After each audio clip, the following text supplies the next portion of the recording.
नमस्कार बच्चों। आज हम कक्षा 7 महाभारत की कथा का दूसरा अध्याय भीष्म प्रतिज्ञा के बारे में अध्ययन करेंगे।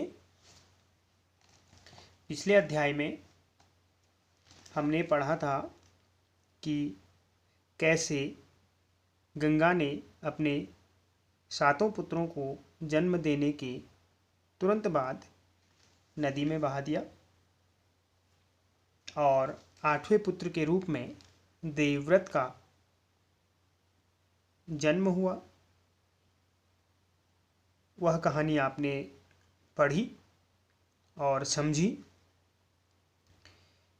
गंगा उसे लेकर भी जब नदी की तरफ जा रही थी तो शांतनु से न रहा गया और उन्होंने गंगा को रोक लिया और अपनी शर्त के अनुसार गंगा शांतनु को हमेशा के लिए छोड़कर चली गई।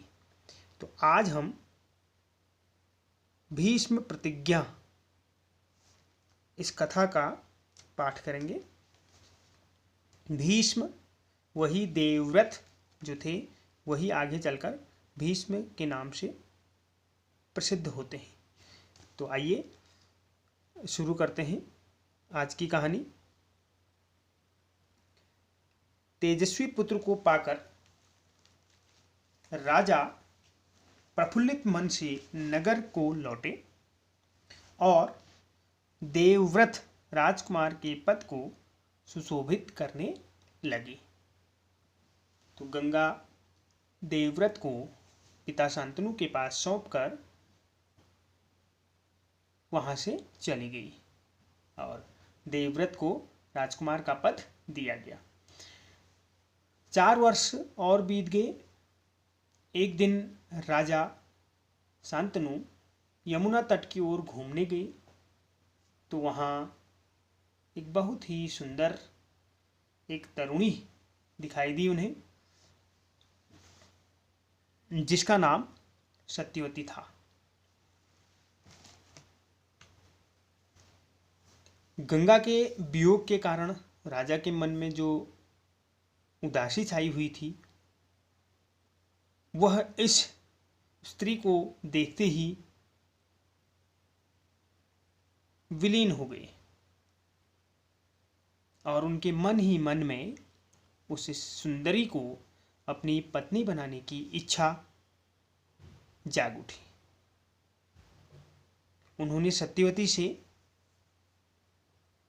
विवाह का प्रस्ताव रखा तो सत्यवती बोली कि मेरे पिता मल्लाहों के सरदार हैं, पहले उनकी अनुमति ले लीजिए, फिर मैं आपकी पत्नी बनने को तैयार हूं। तो राजा शांतनु केवटराज के पास गए और उन्होंने अपने मन की इच्छा सत्यवती के पिता को सुनाई। तो सत्यवती के पिता बोले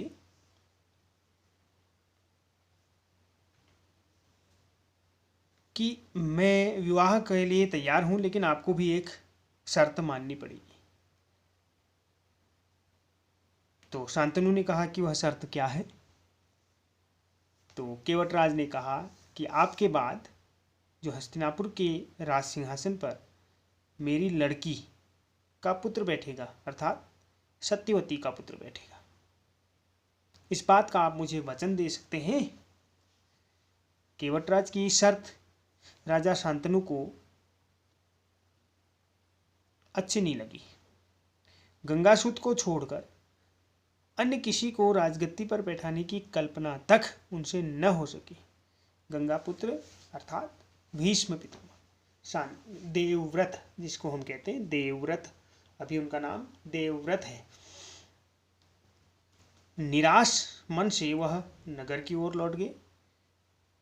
किसी से कुछ भी न कह सके और वह मन ही मन चिंतित रहने लगे। देवव्रत से अपने पिता शांतनु की उदासी देखी नहीं गई, उनके मन का दुख उनसे देखा न गया। तो एक दिन उन्होंने शांतनु से पूछा कि पिताजी, संसार का कोई भी सुख ऐसा नहीं है जो आपको प्राप्त न हो, फिर भी मैं कुछ दिनों से देख रहा हूं कि आप बड़े दुखी हैं। हे पिताश्री, आपको किस बात का दुख है, ये आप अपने पुत्र को बताइए। तो शांतनु ने कुछ टाल मटोल करके उनको बातें बताई, लेकिन देवव्रत जो थे बहुत ही होशियार, चतुर और कुशाग्र बुद्धि के थे, तो उन्हें बात को समझने में बिल्कुल भी देर न लगी। उन्होंने राजा शांतनु के जो सारथी थे उससे पूछताछ करके पूरी बातें जान ली। तो पिता के मन की व्यथा जानकर देवव्रत सीधे केवटराज के पास चले गए और उनसे कहा कि वह अपनी पुत्री सत्यवती का विवाह महाराज शांतनु से कर दें। तो केवटराज ने वही शर्त फिर से दोहराई जो उन्होंने शांतनु के सामने रखी थी। देवव्रत ने कहा, यदि तुम्हारी आपत्ति का कारण यही है तो मैं वचन देता हूं कि मैं राज्य का लोभ नहीं करूंगा। सत्यवती का पुत्र ही मेरे पिता के बाद राजा बनेगा। तो इतने पर भी सत्यवती के पिता केवटराज संतुष्ट नहीं हुए और उन्होंने दूर की सोची। बोले, आर्यपुत्र, इस बात का मुझे पूरा भरोसा है कि आप अपने वचन पर अटल रहेंगे, किंतु आपकी जो संतान है, मैं उनसे ऐसी आशा कैसे रख सकता हूँ। आप जैसे वीर का पुत्र भी तो वीर होगा। बहुत संभव है कि वह मेरे नाती से या सत्यवती के जो पुत्र होंगे उनसे राज्य छीनने का प्रयत्न करें। इसके लिए आपके पास क्या उत्तर है?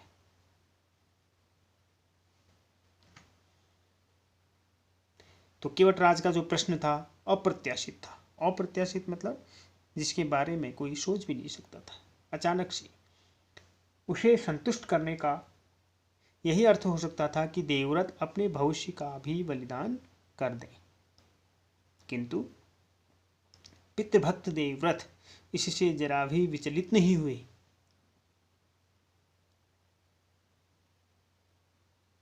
गंभीर स्वर में उन्होंने यह कहा कि मैं जीवन भर विवाह नहीं करूंगा, आजन्म ब्रह्मचारी रहूंगा, मेरे संतान ही न होगी तो आपकी शंका का समाधान स्वयं ही हो जाएगा। अब तो तुम संतुष्ट हो। तो यहाँ अपने पिता के सुख सुविधाओं के लिए, अपने पिता के सुख के लिए एक पितृभक्त बालक देवव्रत ने अपने भविष्य का भी बलिदान कर दिया। तो उन्होंने यह जो भीषण प्रतिज्ञा की, इसी भीषण प्रतिज्ञा करने के कारण देवव्रत का नाम भीष्म पड़ा। भीष्म का मतलब होता है कठोर, भयानक।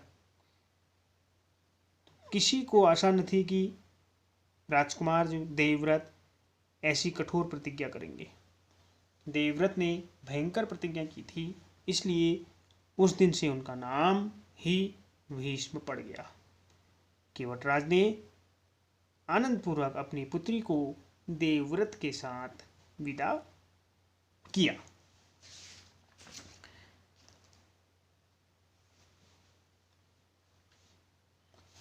सत्यवती से शांतनु के दो पुत्र हुए। पहला चित्रांगद और दूसरा विचित्रवीर्य। शांतनु के देहावसान पर चित्रांगद हस्तिनापुर के सिंहासन पर बैठे और उनके युद्ध में मारे जाने पर फिर सिंहासन पर विचित्रवीर्य बैठे। विचित्रवीर्य की 2 रानियां हुई, पहली अंबिका और दूसरी अंबालिका। अंबिका के पुत्र थे धृतराष्ट्र और अंबालिका के पुत्र हुए पांडु। धृतराष्ट्र के पुत्र कौरव कहलाए और पांडु के पुत्र पांडव कहलाए। महात्मा भीष्म शांतनु के बाद से कुरुक्षेत्र युद्ध का अंत होने तक उस विशाल राजवंश के सामान्य कुलनायक और पूज्य बने रहे। शांतनु के बाद कुरुवंश का जो क्रम था वह इस प्रकार था। सबसे पहले जो थे शांतनु। शांतनु की 2 रानियां हुई, एक गंगा और दूसरी सत्यवती। तो गंगा से देवव्रत हुए। देवव्रत से पहले 7 पुत्र गंगा के और हुए थे, जिनको गंगा ने नदी में बहा दिया था। सत्यवती से 2 पुत्र हुए, चित्रांगद और विचित्रवीर्य। चित्रांगद को गद्दी मिली, लेकिन उनका असमय ही अकाल ही मृत्यु हो गई, जिस कारण फिर विचित्रवीर्य को गद्दी पर बैठाया गया। विचित्रवीर्य की 2 रानियां हुई, पहली अंबिका और दूसरी अंबालिका। तो अंबिका के पुत्र धृतराष्ट्र हुए, जो जन्मांध थे, और धृतराष्ट्र के पुत्र कौरव हुए। दुर्योधन, दुशासन, यह उनमें मुख्य थे। और अंबालिका से पांडु हुए और पांडु के पुत्र पांडव हुए, जो संख्या 5 थे और कौरव 100 थे। तो इस प्रकार हमने देखा कि किस प्रकार एक पितृभक्त बालक ने अपने पिता की सुख के लिए अपना पूरा जीवन ही बलिदान कर दिया। इस प्रकार महात्मा भीष्म को आज भी बड़े सम्मान के साथ याद किया जाता है और उनका नाम लिया जाता है। तो बच्चों, हमने महाभारत की कथा के अंतर्गत जो कहानी पढ़ी भीष्म प्रतिज्ञा, तो भीष्म प्रतिज्ञा से ही आप समझ रहे हैं कि भीष्म देवव्रत का ही नाम भीष्म पड़ा। और जब उन्होंने यह भीषण प्रतिज्ञा की अपने पिता के सुख के लिए, उन्होंने अपना जीवन बलिदान कर दिया। उन्होंने आजीवन ब्रह्मचारी रहने का जो वचन लिया, प्रतिज्ञा की, उससे उनका नाम भीष्म पड़ा।